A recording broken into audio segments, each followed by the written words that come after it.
Inzo je už pár dní vonku a vy si ju môžete kúpiť a zahrať na svojom počítači. Stále to však nie je plne vydaná hra a stále sa vyvíja. Tu je ale zoznam funkcií, ktoré už môžeme v tejto základnej verzii robiť a sú tiež platenými funkciami v hre The Sims. Ak by ste tieto funkcie chceli v hre The Sims, museli by ste si zakúpiť rozširujúce balíčky, herné balíčky alebo kolekcie, ktoré by tieto funkcie obsahovali.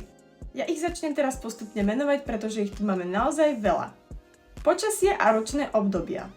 Apartmány, tarot, čítanie a kryštálové gule. Kaviarne, univerzita, môžete skončiť vo väzení. Aktívna kariéra, sláva a život bohatých, sociálna kompatibilita a spoločenský život, vysávanie a mopovanie, pranie, hudobné nástroje, bicie súpravy. Tie sa však v The Sims 4 nachádzajú sa v trojke, a to konkrétne v dodatku po zotmení v Bridgeporte, keď ste mali svoju kapelu a chodili ste hrávať do podnikov, tak tam sa nachádzali tie bicie súpravy, gitary a tak ďalej. Úprava a produkcia médií, ako sú videá a hudba. Mať svadbu a vytvoriť udalosť na ňu. Herné konzoly a filmy.